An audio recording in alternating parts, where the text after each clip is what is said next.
go ahead and get the chat up so that I can follow along on my hotel phone. All right. Okay, fabulous. And that go live button.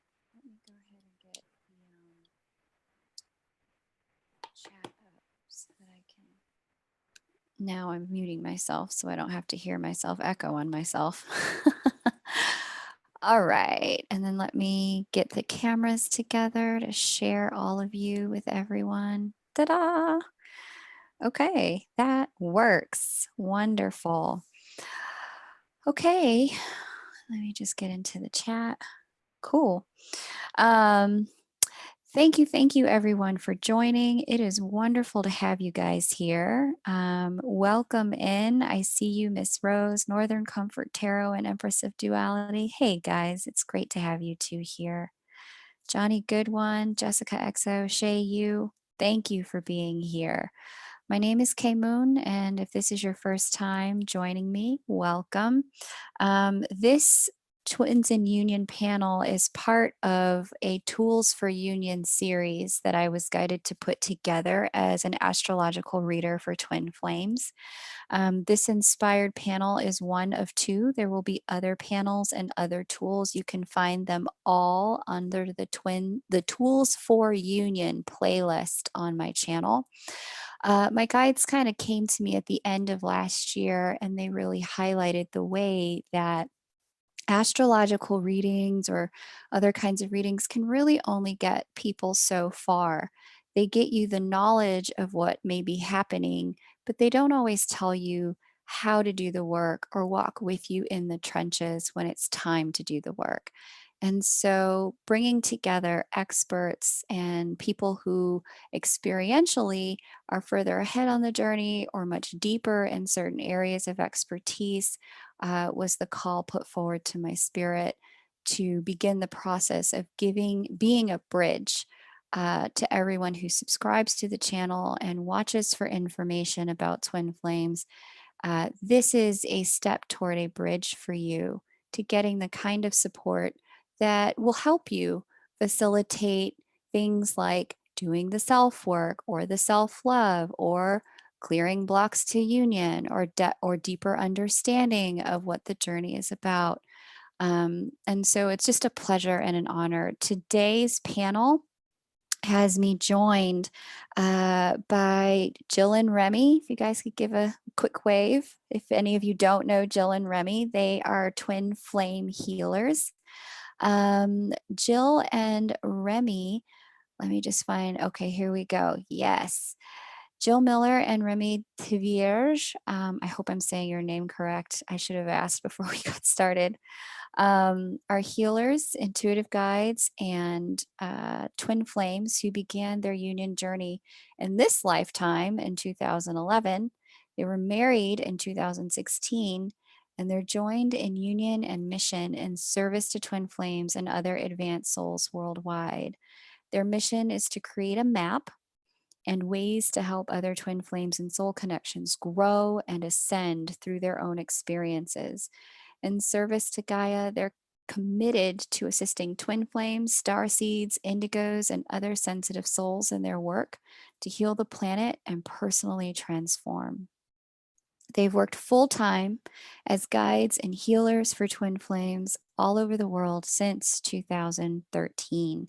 You can find them at twinflamehealers.com. I know many of you know who they are already. And so people are saying hello to you in the chat. So we're also joined today by Morgan Lee and Todd Medina. If you guys could give a quick wave, that would be fabulous. Yay.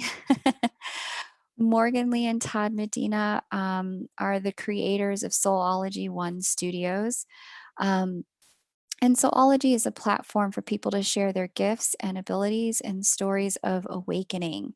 Soulology One Studios is a platform that people on the twin flame journey can come together share stories, and find personal ways to connect and support one another. And you can find Todd Medina and Morgan Lee at facebook.com/group/soulology. And you can also connect with Todd directly via his Facebook page. We are now also joined by Trevor and Eileen. Build, Trevor and Eileen, if you could give a quick wave, that would be fabulous. Great to have you guys here. Thank you. Trevor and Eileen Build are a husband-wife power couple who have created a brand based on going from an ordinary to an extraordinary life. They started with live music, video productions, photography, weddings, and commercials, advancing now onto the platform of TV. They have launched a Roku channel called Knob TV, which stands for Knowledge, Notice, Observe, and Become, to bring you a combination of categories with engaging content that creates a 360-degree view of the world. Eileen is a certified life and transformational coach, publisher, an author, and internationally syndicated columnist for BizCatalyst360.com. And Trevor in the past has worked 30 years as a sales manager, a mentor, and a coach. And he's also a contributing writer for BizCatalyst360.com. You can find Eileen over at eileenbuild.com and both of them at bizcatalyst360.com. Thank you guys, all of you, for being here. It's truly a pleasure. Let me just unmute you all. Oh, maybe you have to unmute yourselves. There we go. Welcome, everybody. Thank you. Cool. So on this live, just so you guys know, we're joined by a good 140 people. I'm sure we'll get a little closer to 200 before we close out, which is very exciting to me that 200 people want to be here and listen live to get this awesome information. But the way this is going to work today, guys, is we're going to do some story time, and you're going to get to hear the stories of how each of these twins found themselves coming into union. So if you would be so kind as to start, and who wants to start? Otherwise, I'll just tell you who to start with. All right, we'll start.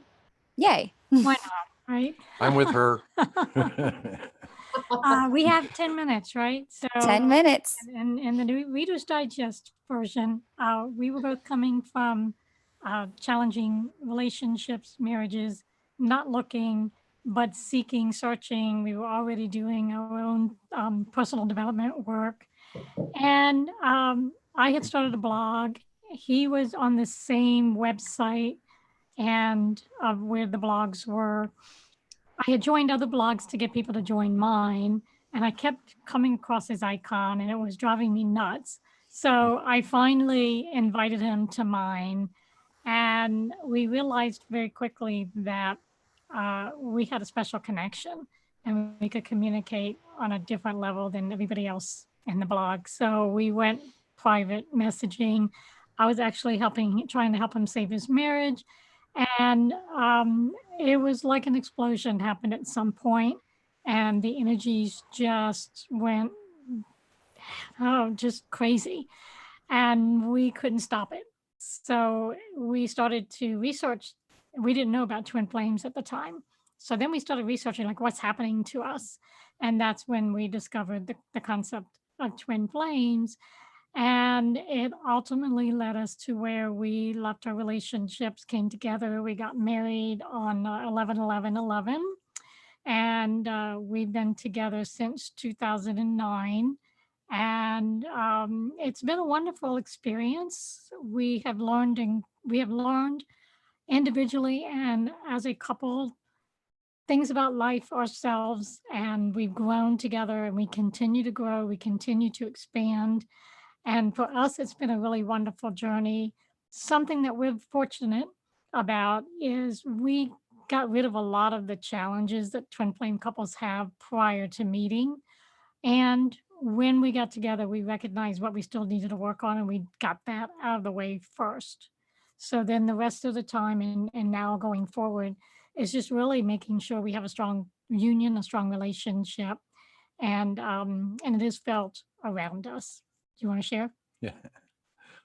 Well, I did want to say that it's tremendous to be no longer in the most painful relationship that I've ever had.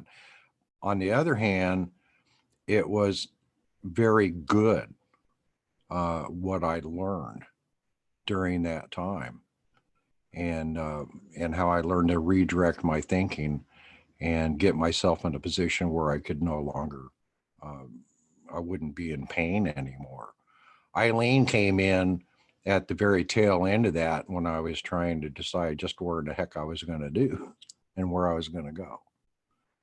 And she was a breath of fresh air. But however, at that time, I wasn't really focused on developing a personal relationship with her. It just, at one point, I just went, oh my, she is exactly like me. She understands every word I'm saying. I wouldn't even have to say it. I went into so much shock that, of how identical it was, that I actually shut my computer off and I didn't go back to it for a couple days. Yeah, so it's been a wonderful journey for us. It's had its ups and downs, but we understand that our connection is special, and we honor that. When, see, 2006, I believe that was just before I started the blog. I had done a soulmate letter, and when we met, when I felt it was right, I said, "Hey, can I send you this soulmate letter? I just want to see what you think." And he was floored by it so much that it made him cry because he realized how, much that connection that we were feeling, uh, what it was rooted in. She actually described me, and that was another shocking thing. What's a So soulmate letter, guys, for those who don't know? basically, it is describing the person that you want in your life as a reflection of who you are, and being very specific in what you want, nothing about what you don't want, and how you want to be treated, how you want that person to be personality wise. And really, essentially, you're describing yourself if you really want to be matched with someone that will match you. And so you can think about your own traits, your own characteristics, your own likes, your own dislikes, and leave the dislikes out. the, And the warning the warning label is, don't do y- this if you don't like yourself. right.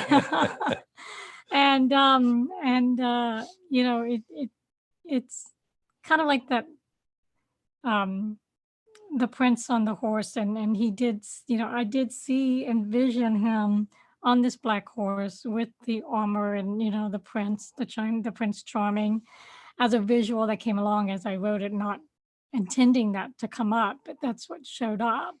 And I think the twin flame energies do surround that king queen, the prince charming and the queen, dynamic of the masculine and the feminine, and connecting with that. But we have to have that within ourselves. We have to have that balance in order to match it with the other person. And it's love, but it's not what we talk about love in the physical sense. It's a love that's bigger than ourselves, that's a part of us, that's always there. And when we can tap into that individually and then as a couple, it strengthens that twin flame bond, because the energies of twin flames going out into the world is tenfold, hundredfold, and it's that opportunity for other people to feel what that love feels like Yeah, when you're in that dynamic. and to just sneak in something on this, when I'm thinking love, I'm thinking appreciation, and all the romantics of love can definitely mean other things, which could include jealousy and things like that. but appreciation for everything that the other person is about, and appreciation for yourself and what you bring in to that relationship. So I think that's the Reader's Digest. Pretty profound. We have a couple minutes left. We do. Okay. Mhm. Well, we did. We actually went on at I can't remember what year we actually created the original Twin Flames Facebook group, which grew tremendously large. But we encountered so many difficulties in there. We did, but that the human stuff, and it repeated and repeated and repeated, and we finally understood that for us, being out in public, nurturing people one-on-one, actually worked the best for what we are. Right. Yes. So, we help people through the arts and through the work that we do, Their whether we're talents, coaching and their TV, aspirations, the video work, their dreams, their creativeness, all expressions of themselves. Right. So they can become a better version of themselves and continue to grow into who they are becoming, or their authenticity. So our work with people is based on who they are now, who they want to become, and then through the different avenues that we have, people can step into that. Beautiful gifting there. One of the themes that I heard very clearly in your story from both of you as you shared is the theme of self expression and the need to truly and authentically say what it is that is true for each of you at each step of this journey. Would you say that that was a theme? Absolutely. Yes, and without that core truth as part of the basis of a union, um, it's going to, if you have that, it's going to strengthen, and anything that comes between the two, because life happens and we're human. The ability to deal with that is a lot easier than if you don't have that element of trust and truth, and trusting that you can bring something to the other person and they're not going to shut down and they're not going to dismiss your feeling and what you have to bring. Instead, they will honor that and maybe walk away and meditate on it and determine for themselves what their part is, but always come back in a positive way and continue that strength that's already built. And part of that, for us has been to hold the other person in appreciation. So just because when she eats potato chips and the sound resonates through the room and goes down my spine, doesn't mean that I shouldn't focus on all the other, wonderful things to appreciate her for. And yeah, she is loud when she eats potato chips. And he complains about that because he's working on the computer doing the I'm production. so glad I have something so menial to complain about. In the middle of a pandemic, I'm glad you do too, my friend. Right? Oh man, thank you for sharing your story. I'm sure more pieces of it will come out when we do your one-on-one interview. Yes.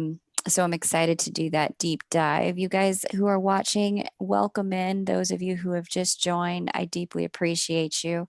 Please hit the like button so that more people can find this content and find their way to support systems. We are going to do live interviews with each of these twins that are one-on-one.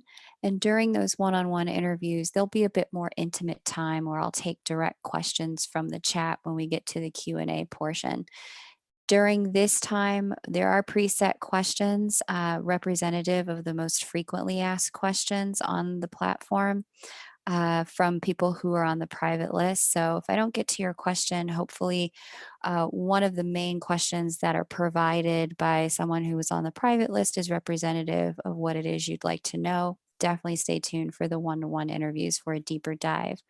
Morgan and Todd, would you please introduce yourselves next? What? No, you're supposed to go. Okay, so we're Morgan and Todd, Morgan Lee and Todd Medina.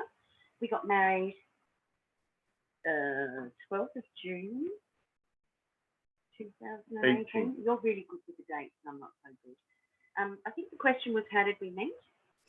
Yeah, if you could take us on the journey, both the good and the bad parts that led you to Union and where you're at now, that would be fabulous. Todd had started Psychology One Studios, and at that time he was just sharing his own personal journey. I think you were on the streets, living on the streets at the time. Well, I did the first 2 years, and then I met you like in the 4th year. Yeah. I didn't know this at the time, but and I found out later, he was stalking me on Facebook for 6 months. And he eventually worked up the courage to send a message and say, will you join Psychology One Studios? And I wrote back fairly quickly and said, tell me about it. What is it? He ignored that for a couple of days. And then I just felt that I had to reach out to this man, or I had to reach out to him again or something. It happened to be 3:33 in the morning. I was in Australia, he was in America, and he was in his own place, like breaking, absolutely breaking. I had been practicing something that I called Harriet Scammell for years, quite a few years, and I knew in his vulnerable state that he needed me. So I immediately came to him, sent myself over to him, and we merged as one. So our relationship began really in dimension. We practiced Harriet Scammell numerous times a week, working through all the chakras. And I think we started very, very quickly. I think on that first day, he asked to speak to me, and I refused to speak to all the people I'd been talking to, but I knew that I had to speak with him. The minute I heard his voice, it's like it spoke to every cell in my body. Me over in Australia goes, I don't want to know about this. That's a homeless man in America. Like, this is not what I dreamed for myself. In fact, what I dreamed for myself is I'm never going into a relationship again. But we basically spoke every single day. We were merging most days. We did a lot of our clearing up in dimension. So when we did come together 18 months later, a lot of our work had been done too through the merging of the chakras. And then when we did meet 18 months later, I finally came over to America. We sort of like went through, you call it boot camp, but we've got a process that clears old programming from our parents, grandparents, our past very, very quickly to make being together a lot easier. So we didn't have a lot of the the wounded programs coming at each other. And if we did, we both had tools to clear that stuff very, very quickly. It's been an extraordinary experience for me personally to growing up, and I'm 53 now, and I had one marriage and a short relationship before that, and it was very, very difficult. For me, it's been amazing to see how easy these relationships are, how much automatic reverence there is, determination. It's like, Todd's love for me, he would do whatever it takes to make sure that we're okay, and me too, but like for me, he's the standout. That I remember saying to his mum, I'm going to use the love that he has for me until he aligns with the love that he is himself. What are you going to add to that? What am I going to add? Yeah. Okay, so we met on September the 3rd. It was 3:33 in the morning, my time in Houston, and I was I was working on Sology. I think we had about 10,000 people in at that time, and I was just going on down the road, and then I ran into her that night, and everything changed. And so for I think 17 months, we did pretty much talk every day. We merged in dimension pretty much every 3 or 4 times a week. And did you know this at the time, Todd, that you guys were merging? Were both of you consciously aware of it in real time?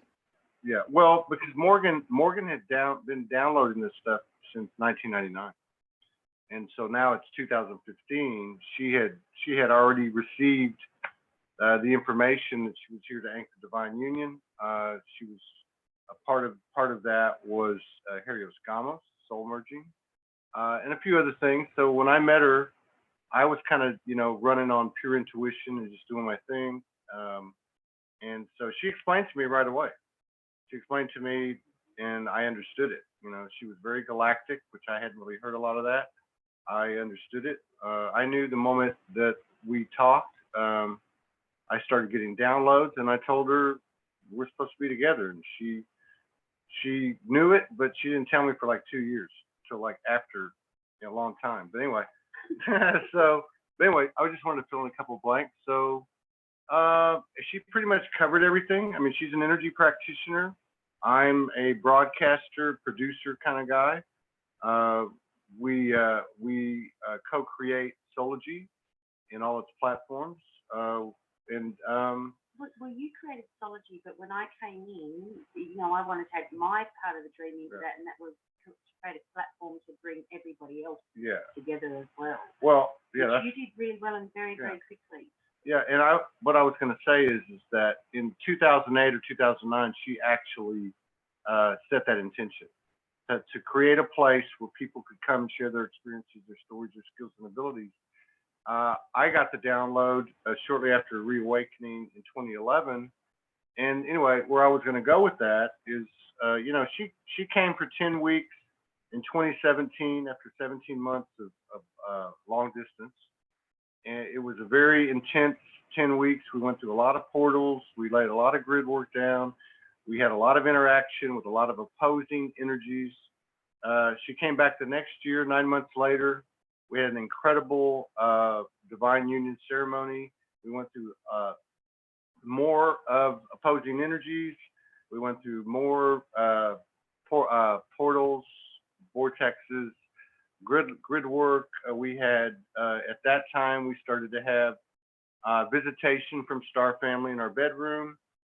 Sology started communicating with us, and then she left and then came back. I had gone to Kauai. I was led to Kauai, by Kauai, I guess.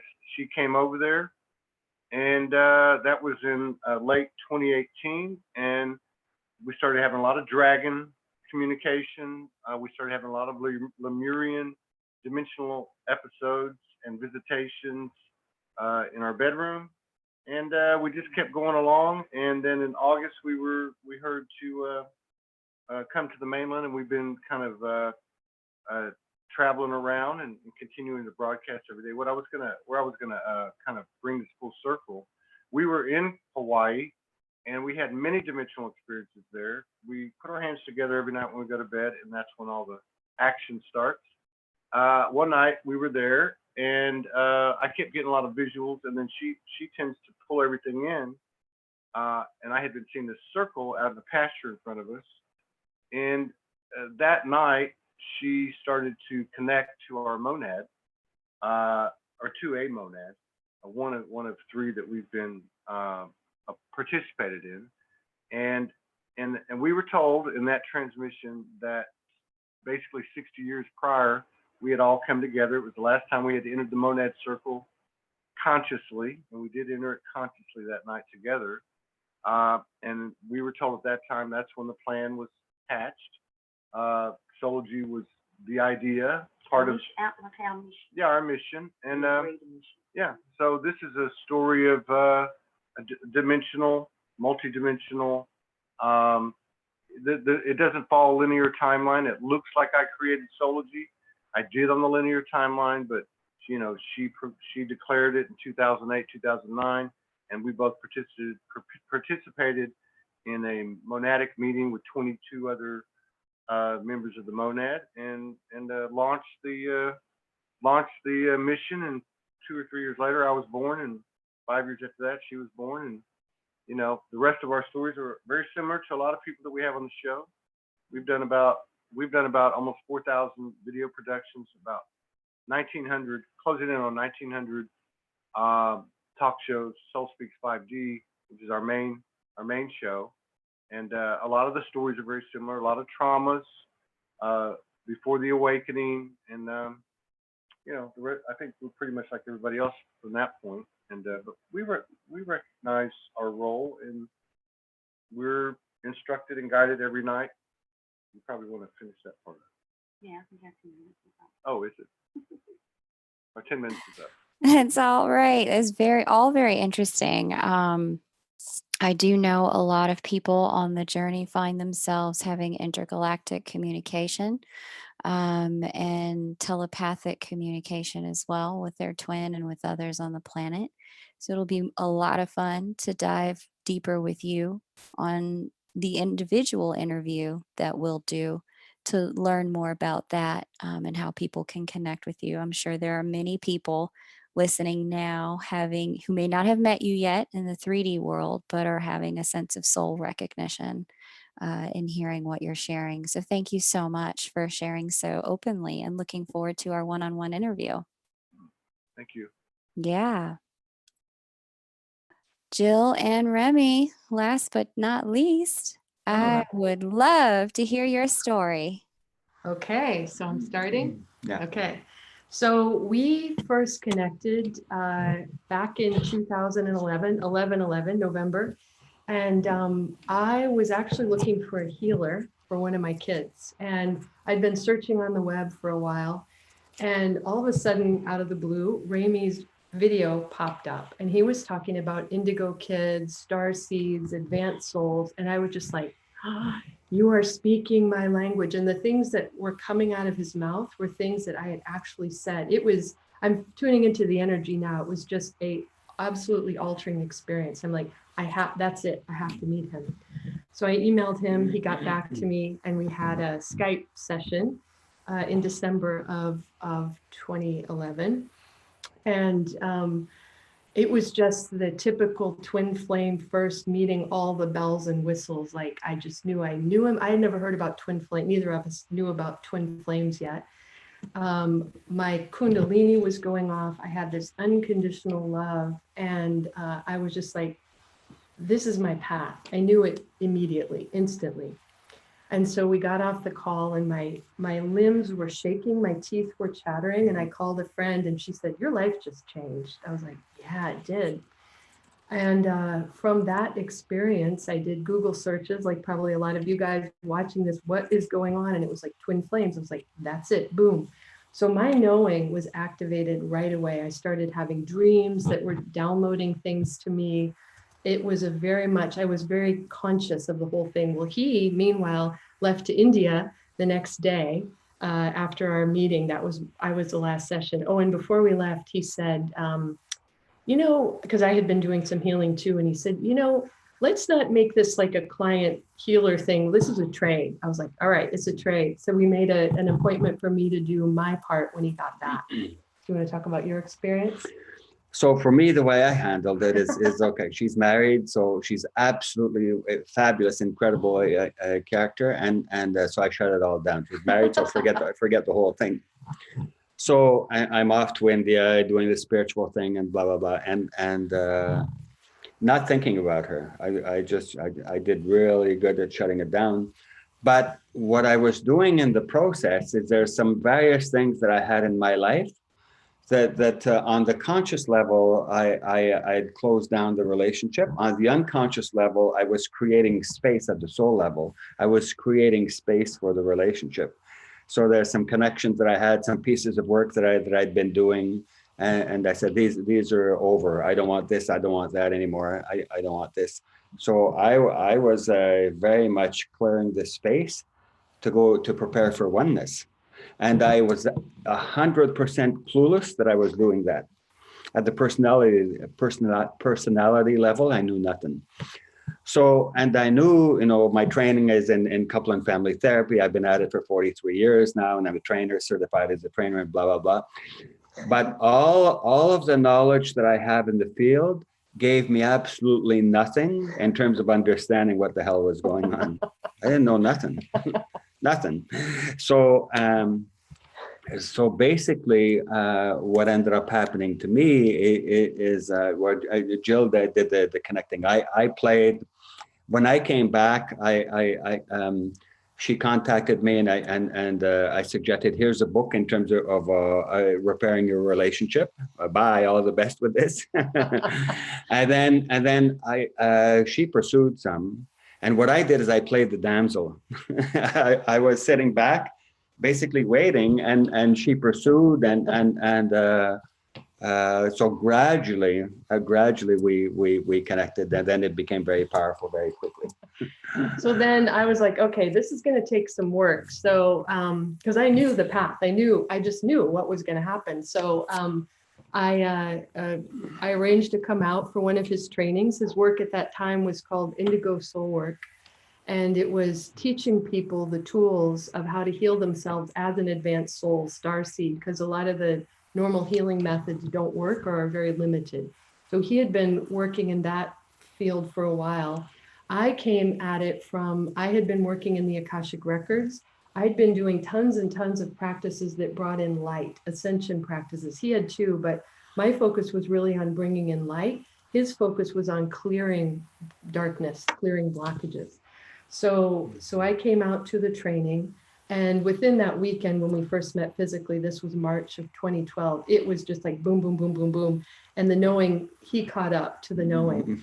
But it was my first experience of understanding how twin flames, and this is common, some of you watching this might have this experience, where one twin totally knows what's going on at the soul level and the other does not. Like, this is really common. Like, how can he not know? But they can't, sometimes that's just typical. And then our journey from then on was a roller coaster. We really had the more traditional twin flame journey of a lot of upheaval, old traumas. And for us personally, because we knew from the very beginning, or very close to, that we were going to help other twins, not only twins, but we were here to help the healers, we knew that. So it at the soul level, we agreed, we feel like, to go through a lot of deeper purging and more broad collective purging than just for us two. And that's true for a lot of you watching this too. You can relate. So our purging process was extremely intense. And like Remi said, I have a degree also in transpersonal counseling psychology. None of that stuff worked. We had to put a new map and a new model together. So our journey was go along, things were great, fall in a major hole, and figure out how to get ourselves out of it and then map it.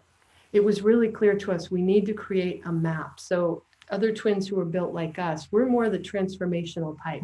Some twins are just about bringing in like unconditional love.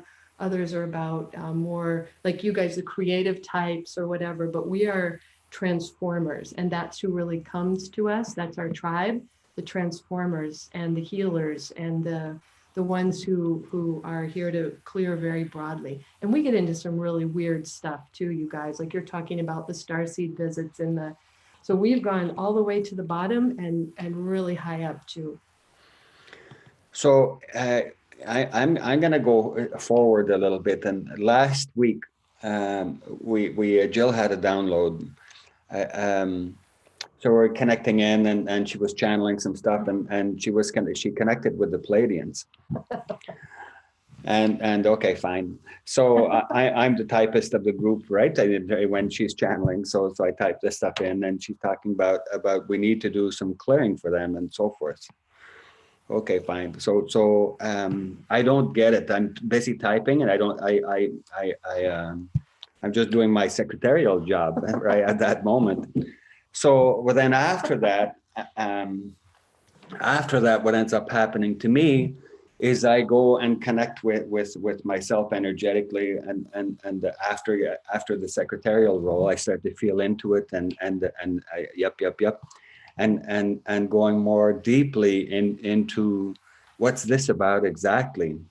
So we've spent this past week, and this is some of the stuff that we do. So we get various downloads. Either I get a download, or she does, or I'm busy going out and doing the clearing. So I spent quite a lot of this past week doing clearing for the Pleiadians. So if you think energetically, that there are various groups of very advanced souls. And they have like us, like people on Earth, like in various other places too. There's a light side and there's a darker side.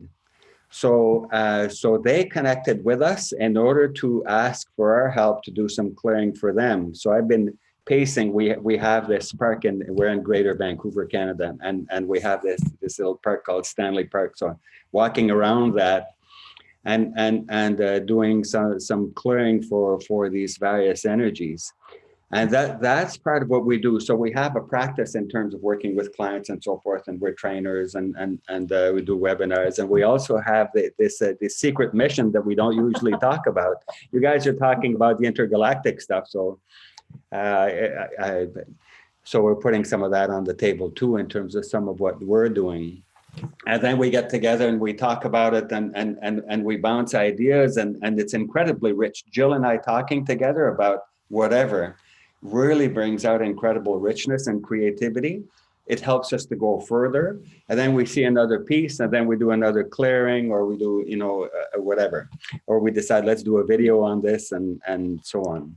So it's really cool to be talking with other people who are into the intergalactic stuff and the multidimensional stuff as well. So appreciate that. I don't know if we're out of time or. No, you guys, you hit the nail on the head.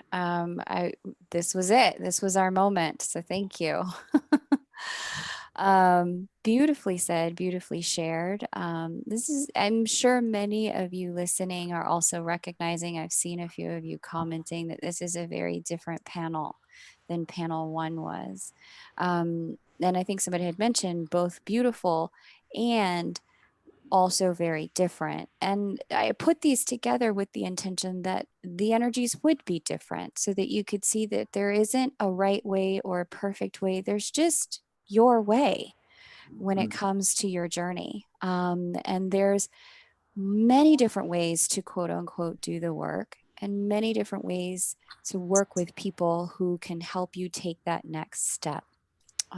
So stick around, because in a few minutes here, we're going to get into ways you can take that next step with each of these 3. Some of you really are on a self-expression journey. Some of you are on an intergalactic journey. Some of you are on a healing the monad and healing, interdimensionally journey. There are ways to do all of this with these wonderful people, and I'm going to share that with you in a minute. But now I want to get into some of the Q&A. Someone asked, and I saw this question quite a bit, what does it mean to completely surrender on the twin flame path?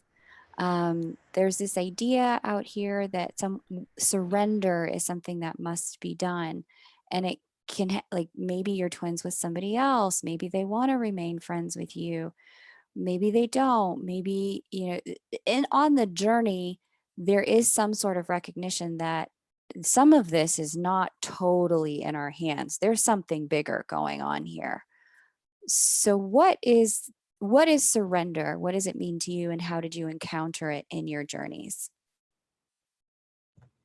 Well, we'll go first, because we had a lot of the same experiences that Morgan and Todd. Thank you. Morgan and Todd, and I'm sorry, the other 2. Jill and Remi. Remi had as well. And that explosion part that I talked about that was beyond our control was very powerful and very strong in the beginning, and even for probably the first year or 2.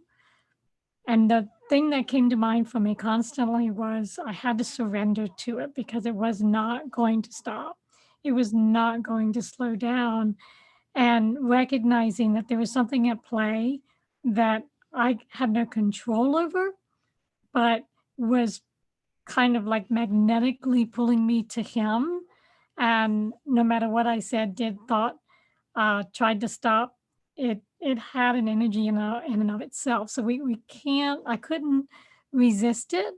And as I worked to understand what that surrender meant, which was to really let go of all expectations and what I knew life to mean before this happened, because it takes you into a whole different level of understanding life, the world, the universe, that there's more than meets the eye. There's things that are in the workings in the background all the time. And when you come into a twin flame relationship, it's a responsibility to go into that leadership position or into that guide position in order to help others who are also being pulled onto that path. And I think, you know, the concept that we're all interconnected and all connected. And a lot of the twin flame have memories or connections to Lemuria, to Atlantis, to the Palladians, to all the interdimensional realms. And we never forget that on a soul level. So when we are awakened to the twin flame relationship, we have to surrender to that memory, that knowledge, that connection of who we are, because those are the essences of what defines my understanding a twin flame connection. So in Atlantis, it was connecting with without speaking, and that's maybe why we're more the creative on the creative end, because in Atlantis we worked with the crystals, we worked with communication, but more on the expressive side. And so to me, that's what my surrender has been to the process, to the understanding, the knowledge, and the wisdom that I have internally, and that is part of that bigger soul energy of the whole. Trevor, do you have Right. anything to add? For me, it's really simple. The one of the wisest things that was ever said was put into music, and that is let it be. The other thing that has stuck with me for many years is what you resist persists. So if you're thinking in such a way that, you know, you just really don't like the way this is going, or you really have to change it and it's got to go this way, more than likely you're going to keep cycling through the same thing over and over again until you go, okay, all right, let it be. And take your energy, your focus of your energy off of it, and start filling your mind with things that are much more interesting and uplifting. That's it. Beautiful. Thank you. Anybody else want to comment on surrender? Yeah, we've got a thing that we understand, and that is first it's service to self, and our second service is to the relationship. So if we become out of alignment, it's like do what's right for yourself first, and that might mean I have to go and do shadow work or whatever it is, or give him space for him to do shadow work.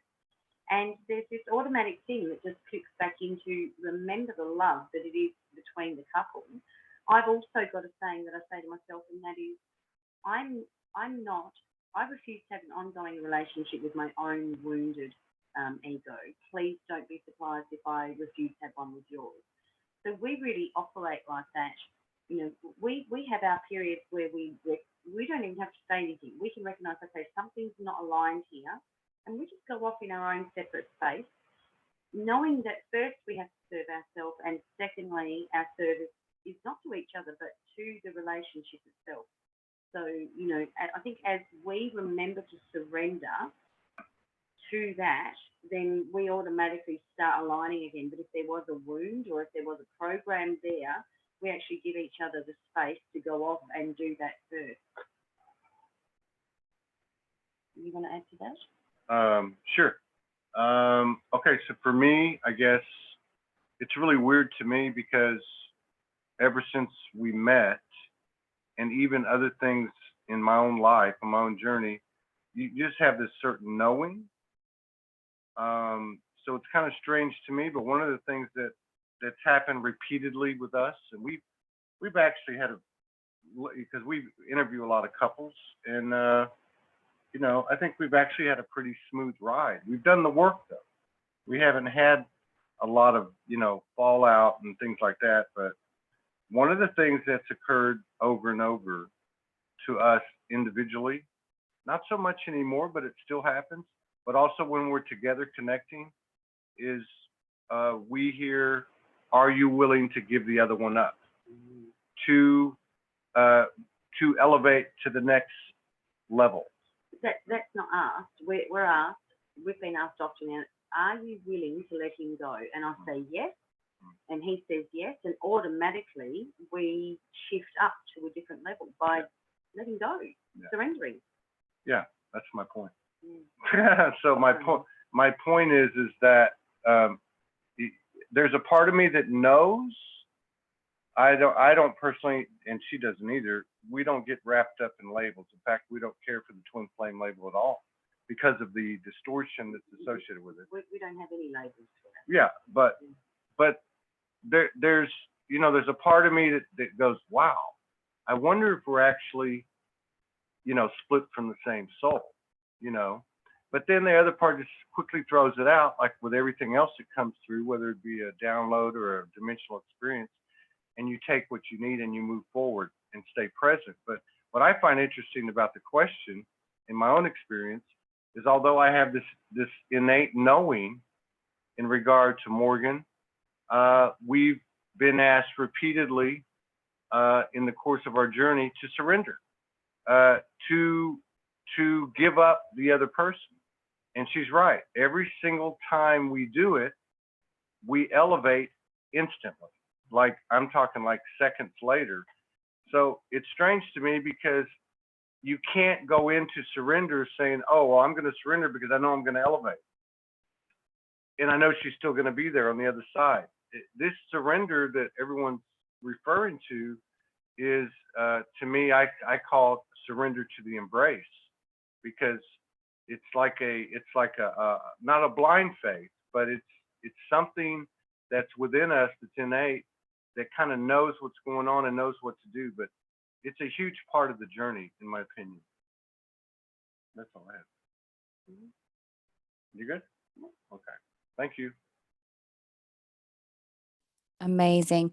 Next time, next time you guys answer a question, we've had a few requests. If Morgan could move a little closer to the microphone, that would be amazing. Thank you. Jill and Remi, did you want to comment on surrender? We're a little bit concerned about your timing in terms of whether we should talk about it or move on to the next question. So we're open. We'll leave it to you. Okay, cool. I'll throw out the next question and then you guys get the opportunity to choose which you'd like to answer. Sound good? Mm-hmm. Fabulous. I would like to know more about twin flame couples' mutual mission for humanity, please. So if there's a general that you can put out there or something specific, we'd love to know. Sure, go ahead. Okay. Yeah, so mission is a really, for us, it's a core component of the twin flame journey. And that's always been like our focus, really, is the mission. And so the way that we see mission is in tiers. So we've got the internal mission, which is basically of all humanity, and twin flames share that, which is to wake up to that divinity and express it in the earth. Like we came as these cosmic beings to come to earth to wake up and be who we are. And with twins, it's doing that side by side and also enhancing each other's waking up process. To us, there's also, from our perspective, that twins and other advanced soul starseeds are here to clear for the collective and help Earth rise up into its next incarnation. And that's a shared collective mission that we all have a piece of. So really every time, and that's also internal as well as external. So every time we do a piece of healing, every time we clear an old template, every time we choose to be loving to our twin or to anybody, we're clearing something for humanity.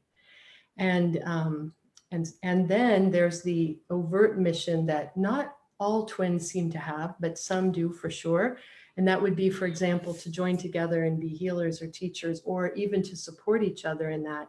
Because we've seen quite a few twins who one is more the external and the other is more the behind the scenes person. That works too. For us, we're meant to be here side by side.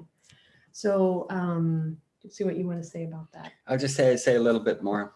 So I guess you can think of union, for me anyway, the mission and union and connection with the divine as being one thing. So it's connecting more and more profoundly with essence. So with what is inside, so with the guidance and so on.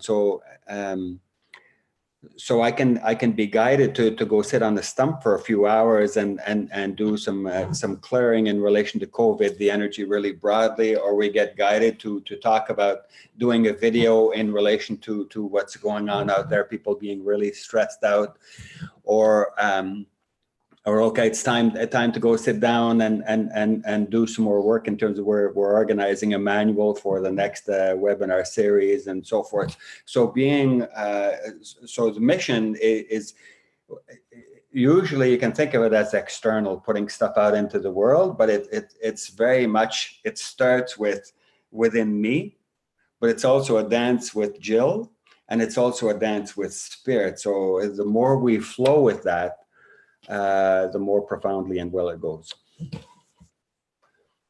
Amazing. And I did check in here with Morgan and Lee and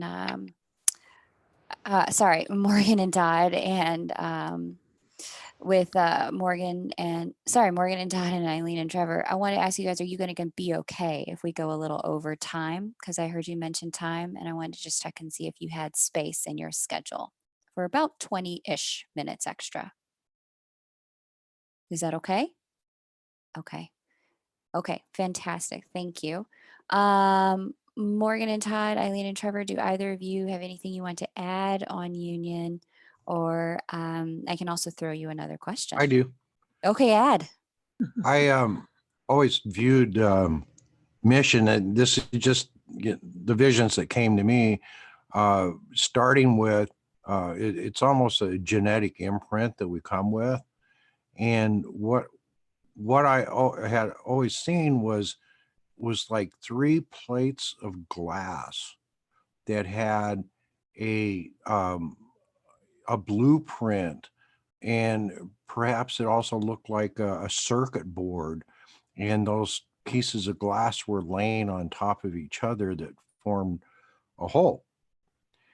And it pretty much accepted that we're born with the programming, if we're true to ourselves, to fulfill our mission, which can unfold differently throughout our existence, in this life.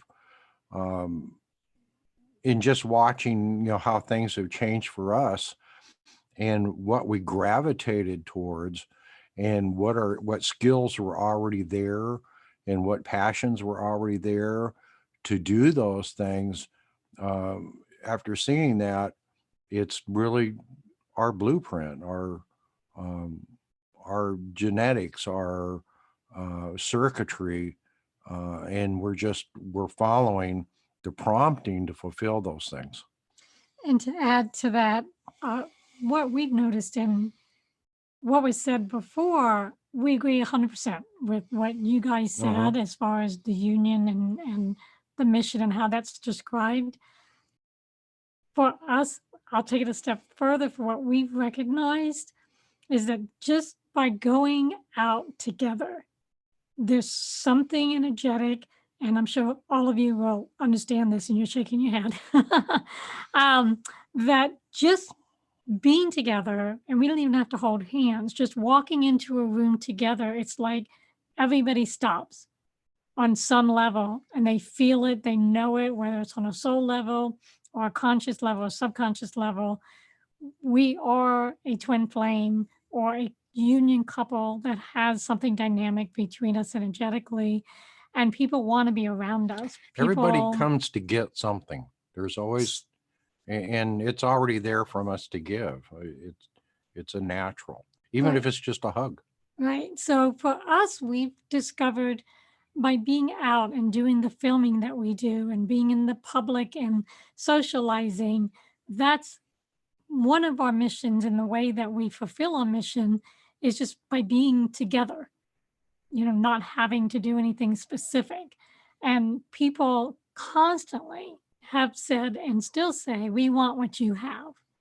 And so we're like a walking example of what it means. But how do we portray to people in a way that they can understand how to have what we have, and that is that's maybe the hardest thing because they're not us. We can Well, only give hints and clues. and not everybody's got to understand the concept of twin flames.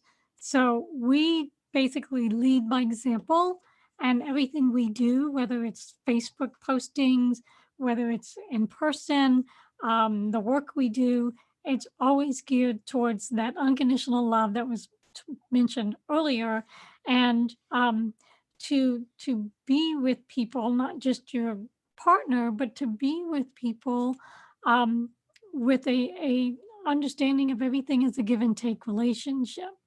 It's great to be out. We're around thousands of people over a period of time, and how we people treat us so good.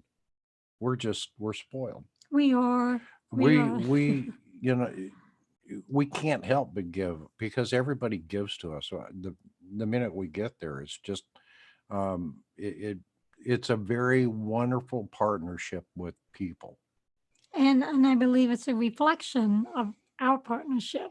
And so people sometimes come up and they just want to rub on us and say, I just want some of this somehow.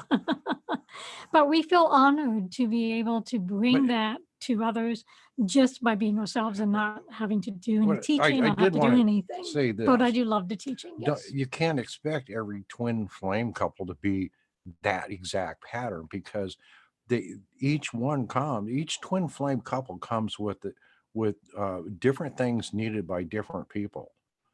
So there's no way that Eileen and I could reach certain people because what we are and what we do and what we think is totally foreign to them. And that takes a different twin flame couple to carry that torch and bring those people in the light. So um, just because it's that way for us, I wouldn't expect that it was that way for another twin flame couple. In fact, um, we would be limiting what we could do if twin flames in general were that way. So maybe the message from us is don't put a parameter around what your mission, individual mission should be. It's discover what it is and determine based on who you are, what your likes are, what works for you, what works for others. Sorry about the Harley clock. That's his Harley clock. And the mission is going to have forks in the road. It's going to have changes. So as you learn new things and remember new skills, it may pull you into a different position uh, and expand on what you're already doing. So, Right.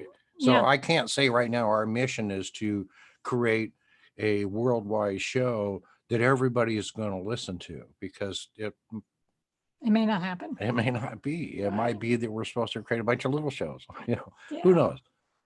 So I think my message would be, pay attention to your own inner voice of what that mission may be and how it feels, Be true to yourself. and be true to yourself, and don't try to mimic what somebody else is doing because it may not be your blueprint and what fits you and why you came to be the light worker in the twin flame. Beautiful. thank Thank you.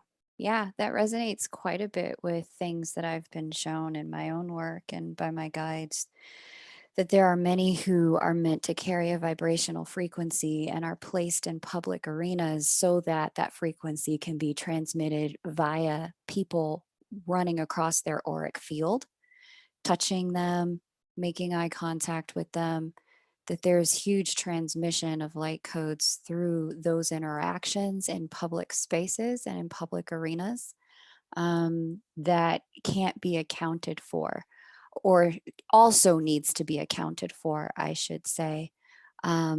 That sometimes the mission is happening without you needing our conscious minds needing to be engaged in it.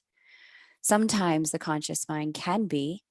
Sometimes we need to entertain it. We need to give it something to do. We need to babysit the conscious mind, but it doesn't always require that the conscious mind know, because you're carrying the codes, you're carrying the frequencies, you're carrying the vibration that is also assisting humanity, even if you two aren't working together in a business that's developed in the 3D form in some capacity. So thank you for saying that, because I think a lot of people feel very guilty.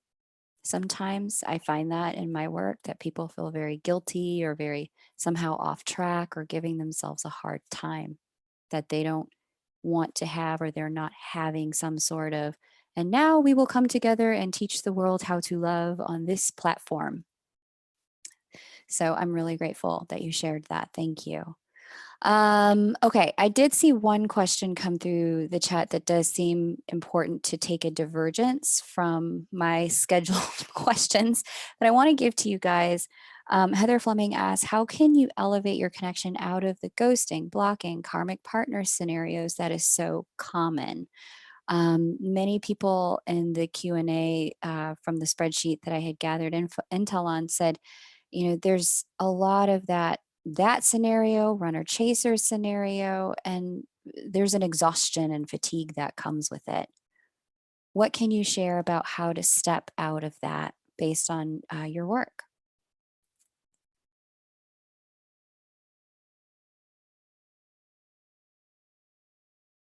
Go ahead. We would say, let them go.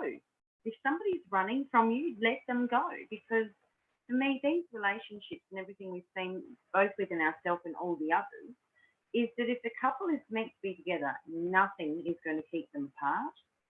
So if somebody's running from you, let them go, because they're going to be sent straight back around at some point. And it's in the letting go and the surrendering that we actually, I guess there's a saying, let go and let God, that everything actually aligns. If they run and you never see them again, you weren't meant to. Yeah. And I would just add that the mission within the mission within the mission is us, ourselves, right? Our own expansion, our own alignment, our own shadow work in this realm. And so we do have a lot of people, that come to us with this types of questions, mostly her, but anytime they come to me, I always tell them, in regard to the other person, is what I learned to do, which was just keep clearing myself and keep raising my frequency. And even when I met her and I knew what I knew, I kept hearing from the human and the higher self in alignment, whatever the universe has in store for you is something as good or better than what she represents, either with her or someone else. Mm-hmm. And that was kind of a form of innate surrender, but I still think I try to keep things simple. If somebody has a question, and you said it a while ago, if what you resist will persist, what you attach to, that's not going to change anything. If you stay attached to, I want that person, and you're focused on them and externalizing on them, you're not focused on yourself. You're not elevating your own frequency. And when you're missing the program within yourself, it's creation. Yeah. But if you're doing the work, you're going to attach, like begets like. So depersonalize it, and if they run, let them go. Mm-hmm. Mm-hmm. Oh, that's it. Did you want to add something? Okay. Oh, okay. So we'll add to that, because when we had the twin flame group, that was a huge issue, the point of the question. And people would go in circles no matter what information that we tried to give them to get them out. And, we can guide people, we can share with them, we can give them nuggets, we can give them information.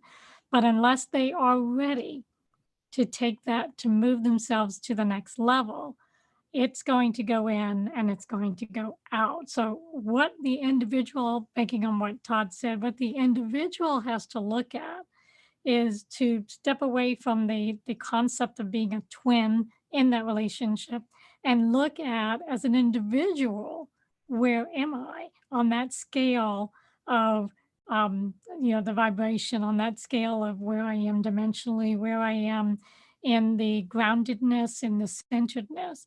And when you look at that, if any of that does not feel balanced, then there's no way you're going to be able to have a healthy bond with your twin, because there's not going to be a match vibrationally, energetically.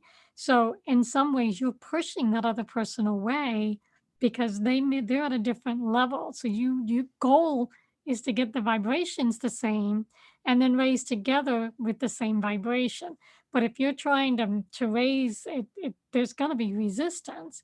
And it's really the bottom line is, as Todd said, and I think it's been mentioned by all of us, it's self work. That's the key. We have to do that self work first and foremost in order for a relationship to work.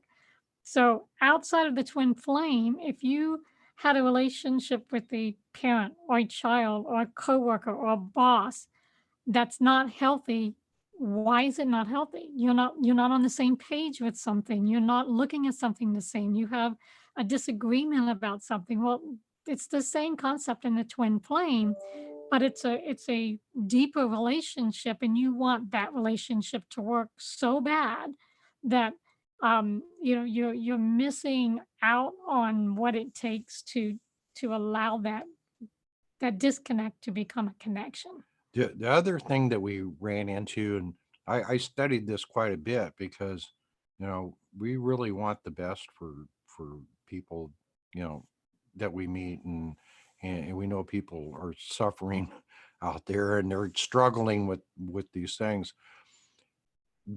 We saw a difference in between the attraction of twin flames, which many people, label that as a spiritual connection, which it is, but understanding that the universe is mental in nature, it's also a very mental connection or vibrational, however you want to put that.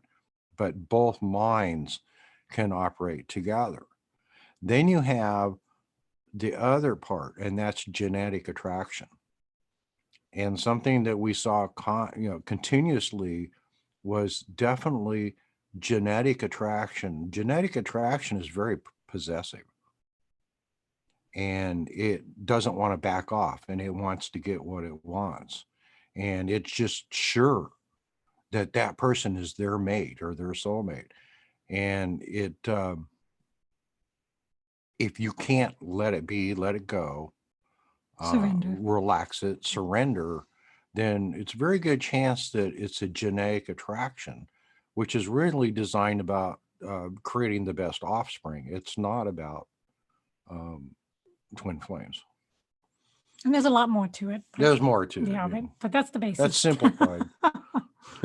Incredible distinctions. Thank you guys. I appreciate it. Jill and Remi, did you want to speak on this? The next question has to do with shadows and self-love and working with that energy. And before we get to that, you wanted to jump in here? I think Please. we'll see a little bit because we're a bit unusual with our approach to this. So we'll just put our what we've been guided to. To us, it really depends on where twin flames are in the journey, because I've been shown a pyramid where a lot of twin flames are traveling more still in this individual journey. But when you start to get up, like here's union, there's kind of a window up there where you're running into so many things pulling you back, pulling you away. I think it was Todd that said opposite forces or opposing forces. I love that term.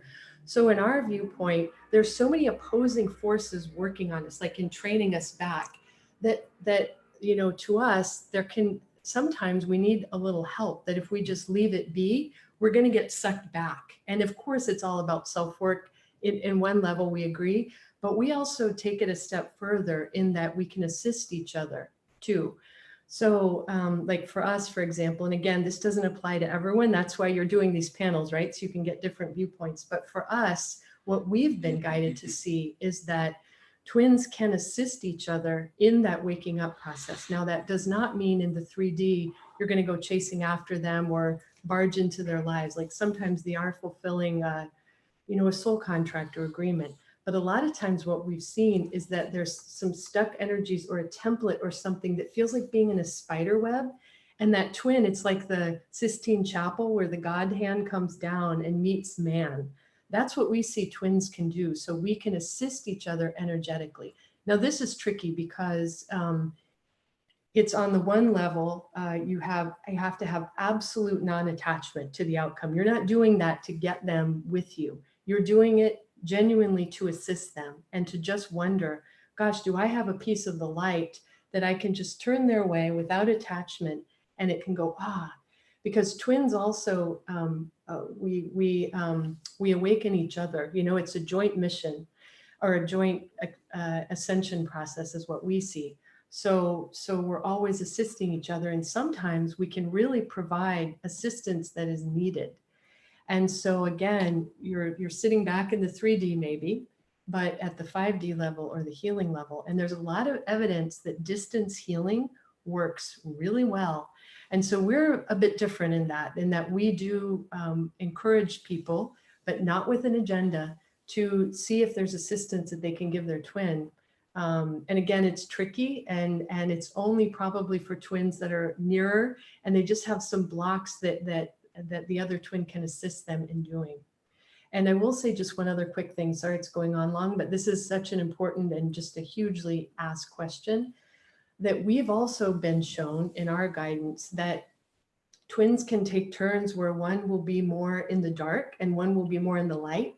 And we go like this to learn certain things and have these experiences. And then this lifetime, the twin who has more of the, is holding more templates maybe, really, they did have a soul contract for the twin who wasn't as stuck to assist them. That was true in our case, and on both sides. So I don't know, I guess we have a different perspective, but that's why we're all on here. You might want to say something. Yeah, just a little bit more from me. If you think in terms of the dance of relationships, so I do something that gets the other guy's nose out of joint, and I may not be aware whatsoever that I did something wrong, or there was a part of me. Your next question is about the shadow, so sorry about jumping into the future there a little bit. But if you think in terms of, I have some underlayers that may be sabotaging and so forth. But so does the other guy. And so in the process of our dancing together, there's some glitches that happen. And so noses get out of joint and you back off. And if we say, from our perspective, if we say, just let it be from a higher level, and if we send love and so forth, and we're open to receive and reconnecting, that's a different thing than a lot of people say, well, that guy's an idiot and forget about him, right? So, and I know that none of you are talking about, are saying that. So looking at what Jill was talking about, but looking at also the interactional dance between people is really crucial too, from our perspective, and working at healing the issues within ourselves and between us and the other person, and reaching out and connecting and not being pushy and so forth is really essential too. I'm so glad that you brought that up. Thank you. Because it's clarifying in so many ways that there's, yes, things we can do energetically when we are apart. And there are also things that we also have to work on in the 3D world with ourselves. And that brings us to, we are going to talk about in a minute that, both the theme on the previous panel and an emerging theme here is a necessity around doing self-work.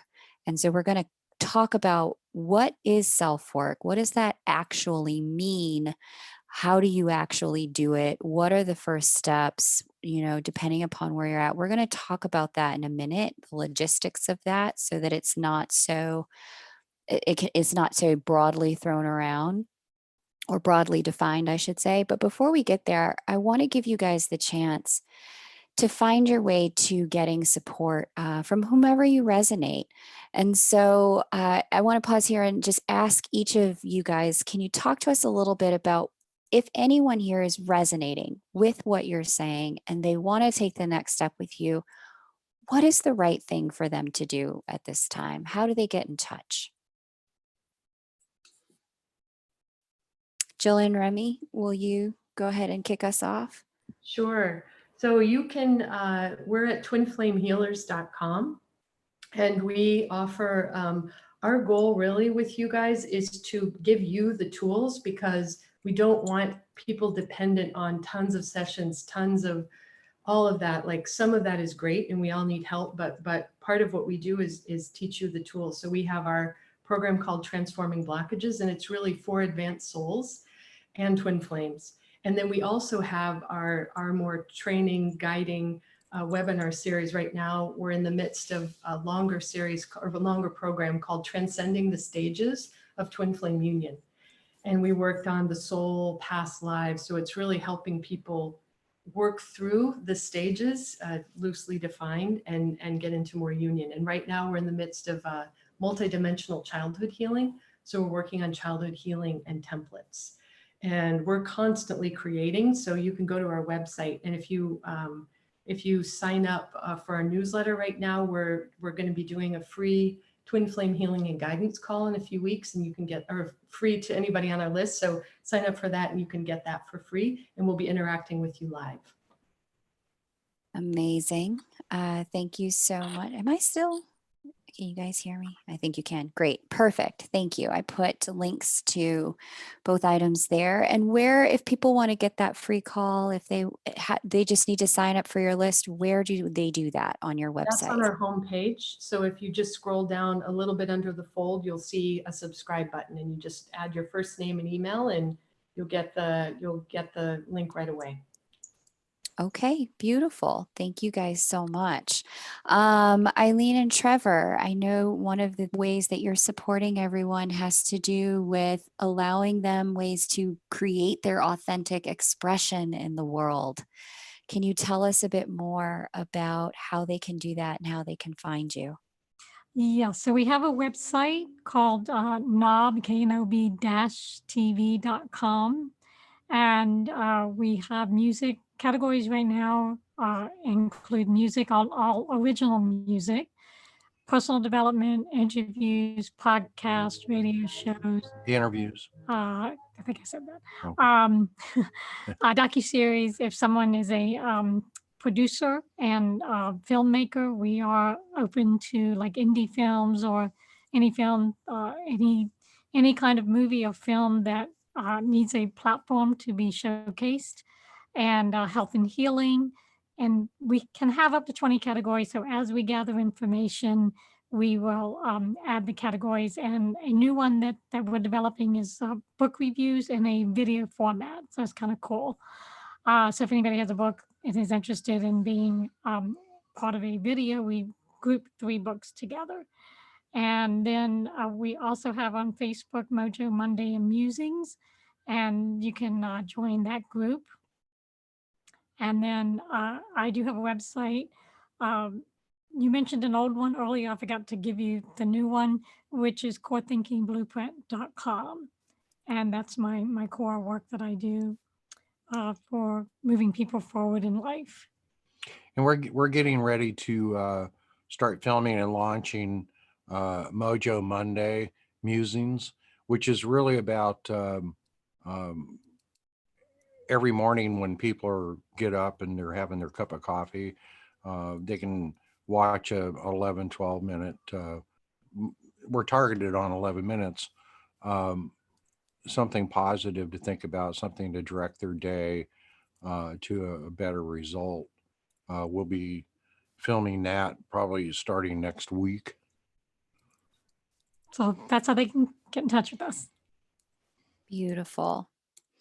Awesome. Okay, let me come on back to my, oh, no.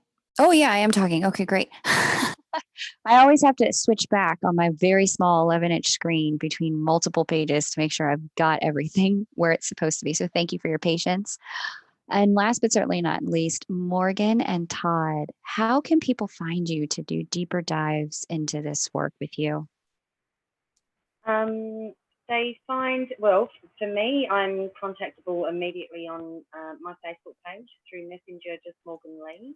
I predominantly teach in one session, sometimes two, total self-responsible reprogramming of old childhood programs that came down through our parents, grandparents, society, etc. Very fast, effective, easy, simple way for total self-responsibility. Either for the individual or that works very, very well within a relationship as well. We do sessions as required with other couples, like just sitting and talking about, you know, their experiences, this is how we did that, and this is how we cleared that. Both of us are very passionate on self-responsibility and we find in ourselves everything that we own as our own immediately affects to our advantage, our relationship, shifts up again. And then our other thing, I guess, is, what we said earlier on in the show is the platform of Sology, that we get a lot of couples on, and we're very passionate about getting a lot of couples on to share their stories, as well as individuals. Anything else to add to that? No, just that's really that's pretty much it. Sology is a free community service that's expanding pretty rapidly, and yeah, that's pretty much it. Fantastic. Thank you. So I wasn't able to find you on Facebook, Morgan. So after this, if I'll connect with you to get that Facebook link to your page, and then I'll link it below this video. Let's go ahead. And Todd, I can see you. So I'm going to link you here for folks. You guys can find Todd there, and you can also find their Facebook group, which you may enjoy. I definitely caught some of today's earlier live broadcast. So there's a link there. You can find Todd and Morgan there. That would be amazing. So whomever you resonate, there's so many different ways to do the work, and so many moments where you're going to be called to do different types of work. And so it's important to give yourself permission to cross the bridge to the helpful other, the helpful teacher, and guide that your soul resonates with in the moment that it resonates. Thank you. And let's get into this last question here. How do we, quote unquote, do the work? Everyone talks about, oh, if you're a twin flame, you have to do the work. What does doing the work even mean? And not only what does it mean, but how do you do it? Who wants to take that one on first? All right, we'll do it. That is like the end all question, right? So the work to me represents, I think to both of us, represents kind of what's already been mentioned. It's the individual within the union and the union becoming stronger. And it's recognizing triggers and blockages and what it takes to become whole within yourself without needing the other person. And so the work is recognizing what your individual part is in that whole union aspect. And what is it about you? If you're struggling, what is it about you that's causing that struggle? And not, you can't point the finger at the other person and blame them for what's not working, and focus on what is working and strengthen what's working, and kind of, look at it as an ongoing process, like going from kindergarten to PhD. And you're not going to get to the PhD without starting at kindergarten and working your way through. And noticing at what point and what stage of the progress where you're at on that line, on that path of going from kindergarten to PhD. And the lovely thing is, and I think everybody on this panel can agree, that once you reach that first PhD, it doesn't stop. You go to the next level and you start at kindergarten again, and you got to work through. And it becomes an ongoing, lifelong process that is, as she pointed out, the top of the pinnacle, you're working your way up to that. And that's the goal, is to really continue to elevate, become a better version of yourself, become a better person and communicator. And it's the work. Well, she kind of touched on one thing that really kind of changed my focus when I was at a very tough point. Was I had to finally acknowledge that everything that comes into my life is my responsibility. So I had to take responsibility for the experiences that I was having. You can find that under the law of attraction if you want to look at it that way. At that point, since I was attracting the experiences, then I had to change my thinking from blaming finger pointing, accusing other people of the things that I didn't like in my life. And I had to take responsibility for my own thinking, projecting what I wanted in my life, and then taking the actions towards where I wanted my life to be. And interesting enough, once I did that, that's when Eileen entered the scene. I just kind of magically showed up. She just showed up after I got to a point where anything could be thrown at me, and I go, okay, well, there was something in my thinking that attracted this, and I took responsibility for it, and then I projected what I really wanted, and all emotion, negative emotion, resistance disappeared when I got to that point where I could handle each experience that way. That's when Eileen showed up. And then it's been an ongoing process of refining that. And for us, the negative polarity that comes into our life, we figured out what we needed to do in order to keep it at arm's length so that we could focus on the positive and focus on continuing the work to get us to where we are today. You know, interesting enough, that wasn't about sticking our heads in the sand. We actually began looking for the positive outcome that was going to come out of that. Something negative came at us. And what it's become is every time something negative comes at us, you know, something that we don't like, it always evolves into, it's a good thing we had that experience because it became this, which is really good. And as time has gone along, those experiences are few and far between. So we very rarely, if ever, have a negative experience, and we can see it coming. So we've learned to look at life from our experiences, from doing the work, to recognize the signs of when something negative is starting to formulate and show itself, But and we stop it before it gets to us. If we hadn't done the self work to the point where we could endure anything without highly emotionally resisting and fighting and blaming, from that point on, we were able to redirect things to the direction that we wanted them to go. That's a good way to put it. Yeah. So, you know, it's an awareness. It's an awareness process. It's a stepping back and observing process, not getting caught up, as he said, in the emotion of it. I think for those of you listening, watching, take a good look at when you're struggling with something, what's the emotional attachment?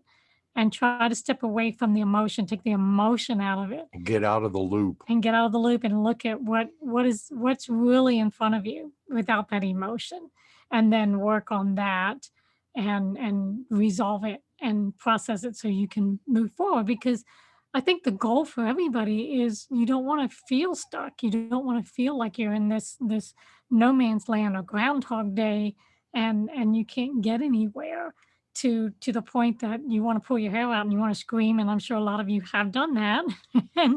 and you know, life is meant to enjoy, to have fun, to have joy and happiness and feel at peace. But you can't It's get also there. a learning experience. Right. And you get there by going through these learning experience and understanding and really feeling what it means to be in that state of calm, of peace, serenity, and being able to, what I call, bend and flex when those negative experiences come up, and not be a part of it. So be in the world, but not of it. And it takes practice. It's a process, but once you're in it and you're going down that path, it makes it so much easier to deal with the conflict and keep the in polarity. mind that if you do this today, it might not change tomorrow. Very good point. It takes a little bit of time, and you have to stick with it, because you created a little escrow for a few months there, that's causing things to go in a particular direction.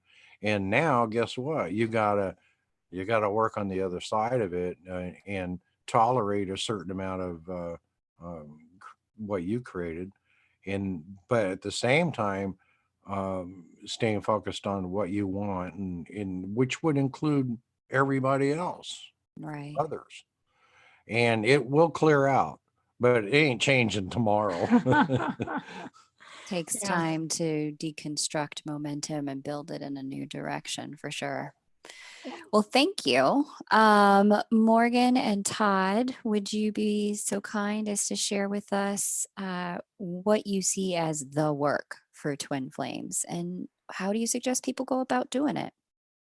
I can only share, and that's what we do with anyone that contacts us, what we use ourselves, and that was understanding that, you know, we as human beings arrived on the planet with the coding of Mother God and Father God, Mother Goddess and Father God, which was for us as the original programming.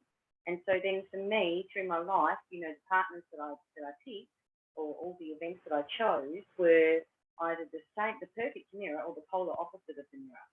So we've been taught a process that actually, full self-responsibility, utilizes all of the mirrors to clear, to 0 point all of that original programming.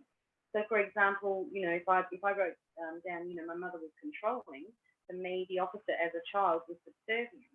So by owning, controlling, and subservience, and 0 pointing both of them, that the program gets cleared altogether.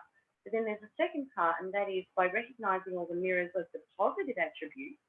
So for example, when I did my daughter, I wrote down, you know, she was beautiful, and the polar opposite was ugly. So when I 0 pointed both of them, you know, that whole program went away. And the more that we did this, the easier and more flowing that our relationship became. So the process that we were taught, that we use for ourselves, that I share with people that, you know, that contact us, is actually taking full responsibility for all of those old programs, clearing them out of our field so they don't create havoc within our relationship or any other relationship. And the gift of this is that every single person that I've ever met, or that Todd's ever met, or that we meet, are perfect mirrors of either ourselves or the polarity of ourselves. So yeah, that we do that. We do it with individuals. If we work with a wife, like a union, she does it first. Immediately she sees like huge changes in the relationship, and then she's actually got the tools to share that with her partner, who, you know, Todd did it non-stop every day for 5 weeks, you know, 5, 6, 7, 8 hours every day. It transformed him so dramatically. I remember him doing a list on all the failures that he'd had in his life. You know, he came back at me after 20 minutes ago, there's 20. I'm like, no, go away. And he came back hours later and there was 136 failures. But it was very, very quickly, and very soon after that, and we've been talking about the potential of him, you know, expanding Sology to actually start doing live interviews with other people. It was very shortly after he did that he said, yeah, I can do this now. So yeah, our process is very much about not just clearing the shadow, the obvious shadow, but it's polar opposite, but also recognizing that there's also a polar opposite in the positive attributes that we see in our mirrors. So most of our work is based on that. Have you got anything to add to that? No, she's the shadow eater. So, but now the one thing I would add though is one of the difficult things for me in working with her, and this is long after that first 5-week period, because we were separated for 9 months.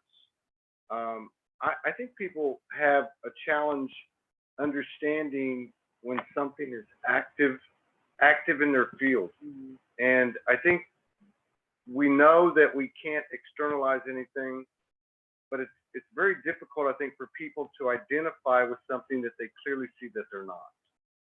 So as an example, right before she came the second time, I was having this, and I was moving around a lot because I didn't have a home, and I was traveling around, and I was being hit on, basically.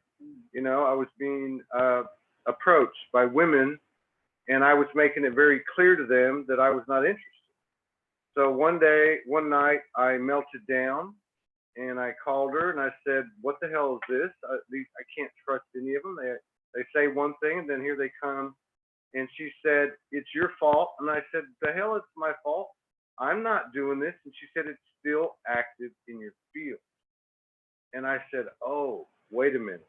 So I'm not what I'm not looking at. I'm looking at what I identify with, not the polarity. So that was a really big deal for me because, and I think it's a big deal for a lot of people. I'm able to observe people that Morgan works with. I occasionally do sessions with her if somebody needs a proxy and it's something real severe, but I have seen people do what happened to me. So I cleared that in my field, never had a problem again. Okay. But what that happened was, so when those women were coming onto you, it was triggering you into a child self or a teenage self. You were reacting to that, and so the shadow becomes very tricky then when you look at the polar opposite. So as soon as Todd cleared that there was something within him that was still unconsciously active that was inviting this scenario into his field, in order as an opportunity for him to clear the pattern, the program altogether. That's, you know, until he did that work, that's when it stopped. Yeah. And then the other thing I've seen too, like, well, I've seen it in my life because I have the opportunity, you know, I have the luxury of being in this relationship on a day-to-day basis with a really highly effective energy practitioner. But when I watch other people go through this process in 1 or 2 sessions max, and not only do they have a transformation within themselves, but they start to see evidence, and this is true a lot in the relationship and in couples. So if she works with the woman, then the woman goes through it and really does the work and balances these polarities. All of a sudden, the woman will be calling Morgan saying, oh my God, he just changed, or he just did this. So the environment around the internal aspect begins to match, you know, begins to match it. And then absolute clarity comes with, okay, if one's done all the work and all the polarities and all the programming and zero-pointed all them within themselves, then the energy of the other, if something really big does need to happen, becomes so obvious. And whoever's done the work can absolutely 100% hold the space for the other person to do that themselves. Or they've got the tool to be able to say, okay, you sick of this yet? Try that. So that's the work that we do. Sorry for so long, but yeah, we're both very passionate about it. Beautiful. Thank you. And last but certainly not the least, Jill and Remi, what is the work? What does this even mean? That's a fairly big question. So I love what everybody else is talking about. I'm going to take this perspective to start with. I really like the Zen Buddhist perspective of you're just sitting there, and whatever comes, you're just clearing the mirror. So, but part of what happens with that is if you have an old karmic thing that keeps coming at you over and over, for example, or if you have a past life issue, or if there's a dark energy that's coming after you over and over again, if you keep clearing, you can be busy at this for a very, very long time because you're clearing the symptoms rather than the causes. So what we do is for ourselves, and let's say, for example, I feel whatever, anger or fear or whatever, then I check in and I say, okay, what's going on here? And it could be from wherever. It could be my energy, or it could be outside energy. It could be collective consciousness energy in relation to COVID, for example, or it could be a past life issue coming up, and etc. So I identify that and I clear it. So and there's various ways of clearing it depending on the energies and so forth. And we teach people how to do all those things. So in terms of relationships, in terms of their doing the work for themselves and their relationship, and more broadly, we teach people in terms of what's going on inside of them, what's going on between them. So the relationship as mirror is also really important in terms of this is also the work. In terms of if not only if things are going off base between us, but if Jill is feeling off for some reason, or has a particular need, or is tired, then is there something that she needs from me, right? So that's part of the work too. And we could say that all of this that we're talking about is energy moving. And there are so many beautiful ways to move energy. So the work is really what works for you. Everybody needs to find, because some people like more feminine ways. Like for years, my work was simply connecting in with my large self and letting energy move. And it became quite a blissful practice. And just letting energy move through me and reclaiming my power from it, or my energy. And then I started to want more. So I went into more of an active. So think of, there's feminine ways of moving energy or doing the work. And then there's more active masculine ways. So think of it as yin and yang. And what we do is a combo. We really value both. And one really simple way is to ask the divine to help you, whether you connect with archangels or ascended masters or just the divine. And you can ask for that beautiful energy to just come in and clear things. And really think of it as, everybody listening to this, we're almost 100% sure, is what we would call an advanced soul, an indigo, a starseed. Some of you are twins. So think of it as you're always connected more broadly than yourself. And so for us, like if you're using methods to clear, for us, always ask for it to go more broadly. So you're not just healing for you, you're asking for it to heal for your ancestors. You're asking for that beautiful healing to go to your soul group members. You're asking for it to go to Gaia and to humanity. So we always see the work as ourselves, but also more broadly, because what can happen is we just clear for ourselves and around, and there's still energies outside that we're going to be feeling as empaths and sensitive souls. So we like to clear more broadly. And sometimes you have to be a detective, right? Sometimes a pattern will keep coming, like you guys, like, why are all these women coming to me? And you have to sit down and go, okay, what's the energy? And I ask to see if there's something that I need to learn from this. Sometimes not, you just clear it, but sometimes there's a teaching there that's for you or for your beloved or for the world. So again, like I think Trevor and Eileen, you guys were saying it's also about joy. It's not about like, don't, we have to clear and work. And it's also about the joy, because that's also why we're here, we think, and what you guys are saying too, to be these divine expressions of human beings, and ultimately to assist more humans in doing that, and then the earth. And that's why we're here. So just, we would say, find what works for you and do it. That's the other thing too. I think all of you have said when you were talking about surrender, it's like, don't give up and say, this is my path and I'm sticking to it.